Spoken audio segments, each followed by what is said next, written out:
Okay, someone asked me about a sparkle system, like a magical sparkle system, how I created that. So let's see if I can actually show that. Okay, I mean, I'm in Blender. I selected A to select all the objects and then hit the delete key to delete all of them. And the first thing I'm going to add with Shift A, and actually do it in front view. So I'm going to press the numeric 1 on my keyboard. And then Shift A, I'm going to add a curve path. There you go. Then what I'll do, I'll rotate the path. I'll do a rotate around X 90. Is that okay? I can't see it. Let's do an edit. Oh, it's a straight path, so yeah, no, you can't see it. You can't see any curve there. So back to front view mode. One numeric keypad. I hit the tab key to go into edit mode. So this is normal mode, object mode. Tab key, you're in edit mode. So I select one of those vertices and just go G, and select another one, just go G, and another one, just go G. And switch to top view, pressing 7 on the numeric keyboard. So let's make it a bit like round as well. G. Select this one. Oh, just one, not two. I just want to select one of them. Just one. G. There you go. This one. G. That one. G. So I've got a bit of like a weird curve going on. You see that? It doesn't really matter how you make it. Okay. Now sometimes I want to see the direction of the curve as well. So what I'll do, I'll go back into object mode by hitting the tab key. Then I go somewhere here. This thing is called Show Overlays. I click it. No, I don't want to be there. Yeah, I want to be there, but I have to be in edit mode. So tab again to go back into edit mode. Show Overlays. Yeah, and now all the way down here, you can see handles. So you can actually see, you can show those handles. And it actually gives you the direction of the path. Which is in this scenario, the path starts here and then goes all the way in that direction, all the way there. That makes sense so far? Cool. That's part 1. That's the curve. Now the other thing I want to do, I just want to make it unselectable for this moment in time. So what I'll do up here, I'll click on this little filter icon, then click this little picture, which is called selectable, and I'm going to make that curve unselectable by clicking on this little picture. So I can't select it anymore. Now, if I can't select it, I can't accidentally move it, and I can't accidentally delete it, which is a good thing if your name is Marco. The other thing I'm going to do, I need something like a particle emitter. So what I'll do is Shift A and realize my cursor is currently in the center of the whole world. If you want to position it there, so for example, I'll just put it here. You can always do Shift S, and then cursor to world origin. There you go. I'll do a Shift A. And add a mesh sphere, UV sphere. Yeah, I'll make it a bit smaller. So I press the S for scale, followed by 0.1. So it's a bit smaller. S 0.1, so 1/10 of the original size. Then I'll do a Control A and actually confirm the new scale. So that's done. Now this thing is going to emit something. It's going to emit particles. So how do I make it emit particles? I go to this little icon here, which is called Particle Properties. Click it, then go plus. And it's going to be an emitter of particles, and it's going to emit like 1,000 particles right now. Okay, and the particles, they start at frame 1, they end at frame 200, and the lifetime of the particles will be 50.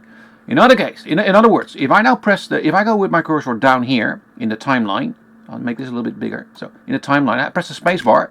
You can see those particles. Blub, blub, blub, blub, blub, blub, blub. Now those particles are currently quite big. So I'm going to make them smaller. Now you can make them smaller in actually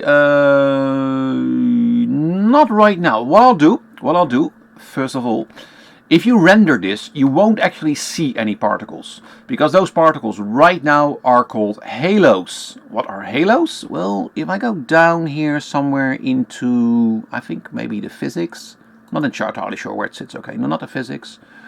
Where is it? Render? Here you go. Render as halo. You see? And a halo just means well, it's like a little sphere, but you can't really see the sphere. So we need to really render some particles.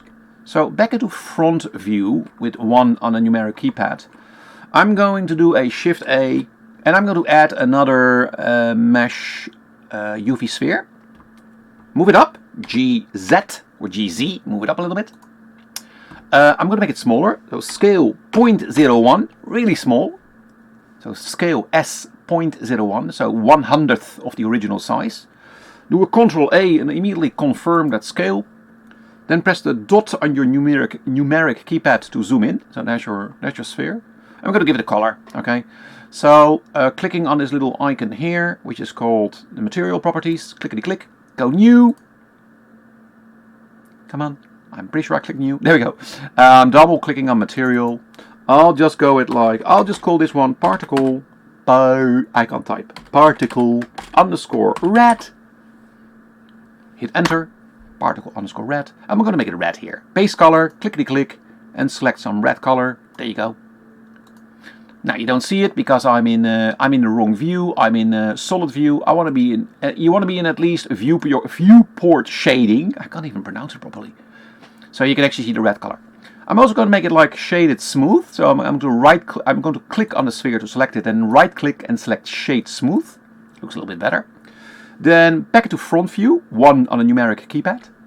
Select it, Shift D X, and move your mouse to make a copy. Now this particle currently uses the same color as this particle, but I want to give it like its own unique color. So what I'll do, I'll click on this little 2 here to make it like a unique object, I guess. There you go. Then double click here where it says particle red, and I'm going to call that particle, I don't know, yellow. Yeah, and then change the color into yellow. Is that yellow? That's yellow. Now you can do this like many times. The idea being that like if you select all of them, those particles, and press the M on your keyboard in this area here somewhere, you can make a new collection. And I'm just going to call this my particle collection. Particle collection. So you can put a whole bunch of different colors in there. Okay, so that's there. Yeah. So back to my original emitter, this one, the emitter. So I'm going to call this. I'm going to rename this sphere. I'm going to double click on it. I'm going to call that my particle underscore emitter. So you know what it is. There you go. Yeah, that's the particle emitter. Now currently it's emitting halos. So I'm going to select the object. Then go into the particle properties. And down here where it says halo, I'm going to change that and make that a collection. So what type of collection do I want it to emit? Well, if I click here, instance collection, that particle collection, of course. Yeah. And also, by the way, yeah, Carly, I'm going to untick show emitter because if we're going to render it, I don't really want to see the original sphere. I just want to see the particles and only the particles. So that goes. So if I now press play again, so I'll do a shift left arrow to go to the start of the timeline, press the spacebar, and you can see it starts to emit all these little particles. If you zoom in, you can actually see them. Yeah? All these little particles.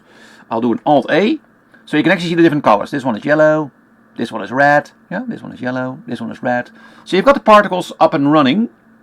Now the thing is like they're falling and they're falling really rapidly. They're falling with a force, well, called gravity, G, okay? So like it's 10 meters per second they're falling down. I don't want that. I don't want them to fall down, to be honest.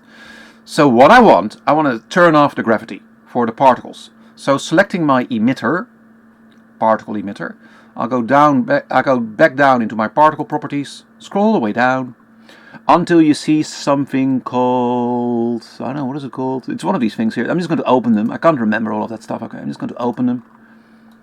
Field, yeah, here you go. Field weights. Field weights, it says gravity is currently set to 1. I'm going to make it 0. So I'm going to turn off gravity. So they're all weightless. They're all weightless.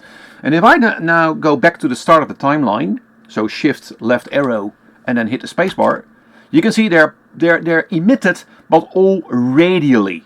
So they're all going radially outwards from the sphere. Yeah?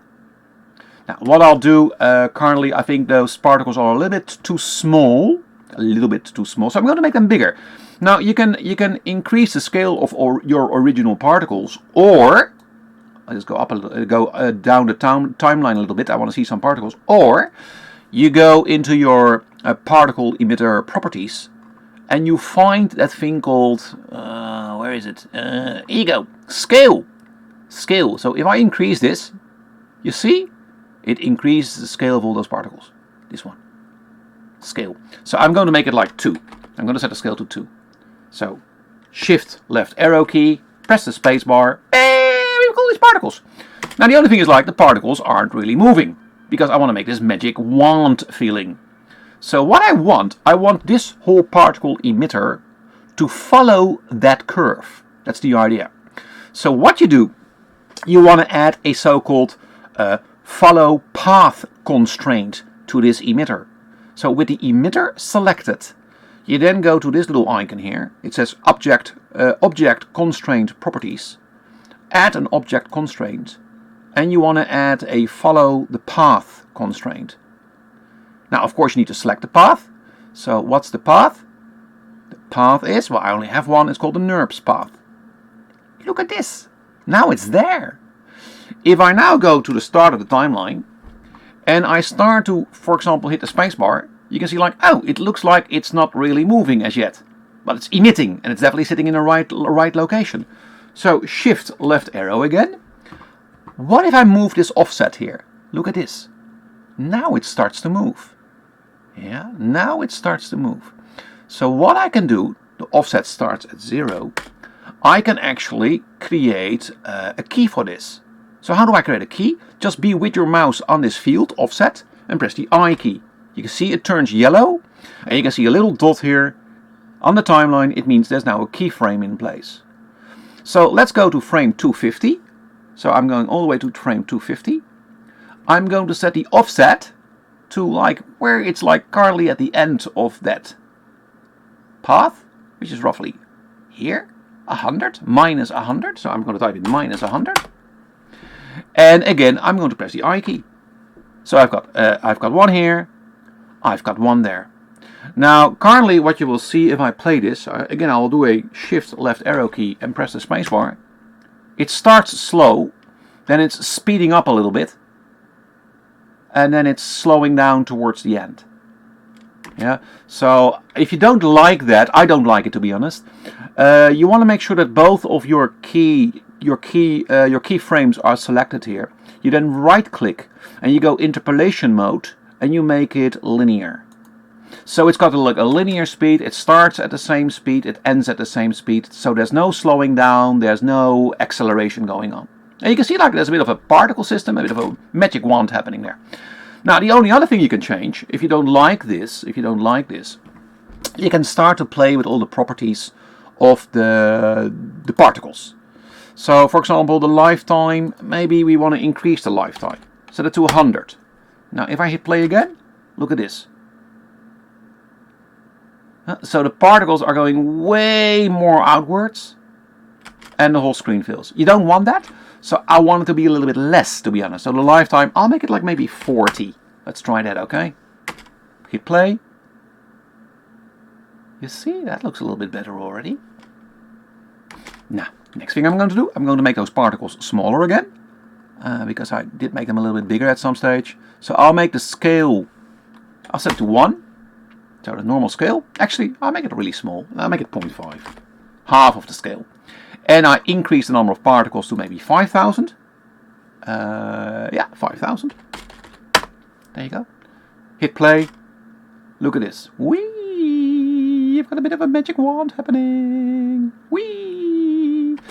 The other thing you can do, of course, is like all those particles, maybe they need to emit some type of light. So if you select one of the particles and you go to the material properties, of course I need to select one of the real particles, not the copy, this one of these two. Remember, these are the original ones. So dot to zoom in. So the red one, for example, you can actually use the emission and I will actually emit the same light. So what I'm going to do, I'm going to do a Ctrl C on this red color, Ctrl C, scroll down, and where it says emission, the black one, I do a Ctrl V. Same color, and I'll set the emission strength to maybe 5. You can see it starts to emit light already. So if you go to this this little thing here, viewport shading, come on, it starts to give light. The other one as well. So that's the yellow one. So again, I'll copy the yellow color with Ctrl C. Chuck it in the emission color with Ctrl V. And again, I'll make the strength also 5. So we can actually see it. Back to the particle emitter. Again, I'm hitting the dot on the numeric keypad. So let's do a shift left arrow key to start. And let's play it again. Whee! Well, so you can actually see like it's leaving behind a nice trail. The other thing you can do is if you actually put a camera in place. So if I do a shift A and I add a camera. There you go. With the camera selected, I press, let's see what I press G twice, GG, and then click and drag my mouse wheel. No, not that one. I hit escape. Okay, I made a mistake there. Oh, first I have to go to. I'm in a user perspective. Of course, I need to go into camera mode. That's why that was going wrong here. So I press 0 on the numeric keypad to go into camera mode. Then press G twice. Click your middle mouse button and drag. So you can zoom out. You can see this is clicking and dragging. So I want to see that whole well, most of the curve. There you go. Click to confirm that. The other thing I want to do is probably move my. Actually, I'll leave the camera like it is right now. It's probably okay-ish for like the demonstration of like how I actually got like to that result. I also need a bit of a light. Actually, no, I don't need light because the particles are actually emitting light. So if I do a quick render, was it F12 on the keyboard? You can see the particles, and this is like of course like where the magic wand will be. This is where the magic wand will be. You can see the particles. Now the other thing I did at some stage, of course I did a little bit more to make the composition I had, was in if you render this. So I'll do quickly a render image. I need an image. So this is if you render this, and I minimize my render. If you then open up your screen on the left hand side, and you go into your compositor mode. Yeah. And you click this box, use nodes, so you're now in compositor mode. Then the next thing you can do is like you can change this view here into UV editor. And then select this little icon here to change that into render result. You can zoom in and zoom out, so you can actually see them. Yeah.